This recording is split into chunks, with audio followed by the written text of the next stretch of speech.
Hey, it's Mike over at Cross Country Mortgage. It's time for your Monday morning mortgage update for the week of October the 7th. Hope you all had a great weekend, had a fantastic weekend. Still a little hot in the North State. In fact, the Niners game yesterday, 101 in the stadium, was the hottest day they've ever had on record at that stadium. So, yeah, it was warm everywhere. But hey, fall's coming. I guess we're going to cool off at the end of this week.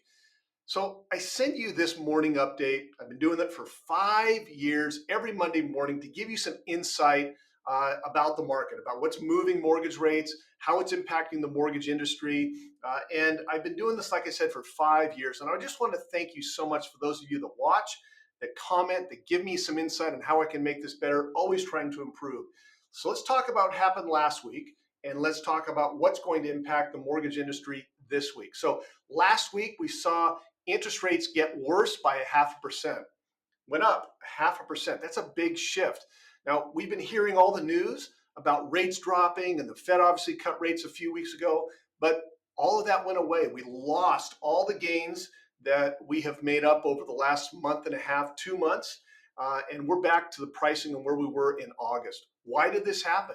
Two things: inflation and jobs. We got a big jobs numbers last week that showed over 100,000 more jobs are added to the economy.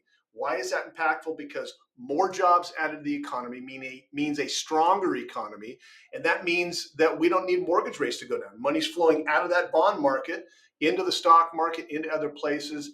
More jobs, stronger economy, mortgage rates go up. The other thing is oil, Texas tea, all of the potential issues that are going on with Israel and Iran is causing a lot of concern with the oil prices and disruption of oil coming over to our shores. And that's driving up oil prices, and that's inflationary. We'll talk a little bit more about that on how that's going to impact rates this week. So I wanted to show you, to give you a visual on really what's happening here. I've shown you this many times. This is the trading of mortgage-backed securities in the bond market. This is what this represents. And these bars here are called candlesticks. So a movement of this graph up in the green bars means money's flowing into the bond market, and that means mortgage rates are going down. If we see a red bar or movement down on this graph, that means money's flowing out of the bond market and mortgage rates are going up. And we know that when the Fed cut rates a couple weeks ago, we really didn't see rates drop. Even though the news said it was dropping and everything was happening, rates didn't drop. We've actually seen no rate change for the last 3 weeks up until last week. Why is this? Because the bond traders and the lenders, they all knew that the Fed was going to cut rates, so they get ahead of the curve and they bake that rate improvement in, and they baked it in a couple weeks ahead of the Fed actually cutting rates. What we're seeing now, though, is this big drop. See, we saw 1, 2, 3, 4. The last 4 days, we saw a worsening of the market. And again, 82 basis points, a 0.5% increase in interest rates last week. And we're starting off today with rates lowered. If we draw a straight line over, we haven't seen rates at this point since August of 2012. But I want to put this in perspective. If we go back to this graph, and I just adjusted this, the live feed of the trading of mortgage-backed securities. Let's go back to October, and let's look at where rates were in October of last year, a year ago. Over 8%, kissing 8.5% on mortgage rates. And now look at where they are now. Obviously, they're lower over the last week, but overall, the rates are better. They're trending better. Somebody was talking to me last week and said, hey, why are rates not lower? We should see that. I've been seeing it in the news. And what I showed her is that, yes, they are lower overall. We're going to see these little blips, and compare it to skiing down a ski hill. Rates aren't going to go down like an Olympic downhill. They're going to go down like at the intermediate or maybe the bunny hill with some moguls along the way. So last week we had a really big mogul, maybe even a jump. And so rates are trending down, but we're going to see these bumps along the way. And what that really means is that if you're thinking about buying a house or refinancing, you want to take advantage of these opportunities because they are fleeting.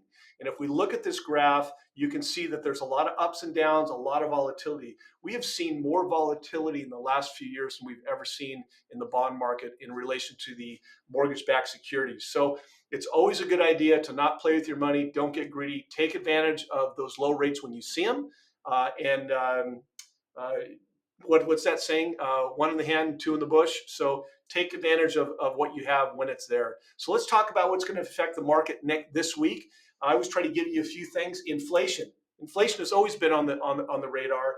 Oil, Texas tea, and then Fed members. So we get two big reports coming out this week. On Wednesday, we get the CPI report, Consumer Price Index. On Friday, we get PPI, the Producers Price Index. And the CPI affects what consumers pay for stuff. And the PPI is what producers, what manufacturers pay for stuff. And it's expected. We look at year over year numbers. What was it last year at this time? What is it this year? We look over month. What was it the month before? And what is it this month? And it's not this month of October, it's last month. We always get data 1 or 2 months behind. So these numbers are expected to be lower. And that's good. If it hits expectations, we're really not going to see much of a difference in mortgage rates. If it doesn't hit expectations, if it's higher, then that's bad for rates. Inflation is the death of mortgage rates. So really what we want to see is inflation bottoming out and then going back up now? If it bottomed out and is showing signs of going back up, that's bad for rates. If it's continuing its decline or not, it's not going down, it's not negative, it's just not going up as much. And that's really important to understand.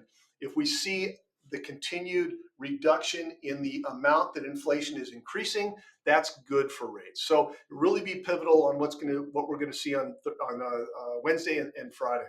The second thing is oil, Texas tea. So this is inflationary. If oil prices go up because Israel may bomb Iran, are they going to take out some oil refineries? What's going to happen? Everybody's trying to project and protect their money. Whenever we see this type of unrest, two things happen.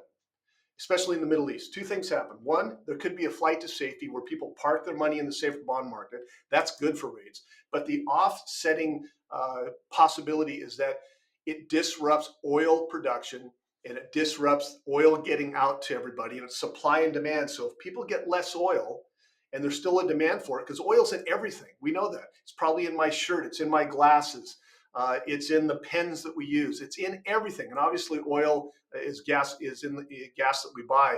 So if those prices go up because of disruption and of supply, then that's inflationary. That's going to drive the cost up. And if costs go up, then that is bad for mortgage rates. So 1 or 2 days, less than a week of oil prices going up, not a big deal. But if it's multiple days and weeks, depending how impactful this unrest is over the Middle East, it really could in the long term be inflationary. So we'll be paying a lot of attention to what's happening over there and how it's going to affect oil prices. And then the last thing, Fed members that meet with the Federal Reserve, that are on the Federal Reserve Board, they speak, they have conferences, they have paid speaking engagements. And we're really going to be paying attention to what their interpretation of the data that's coming out.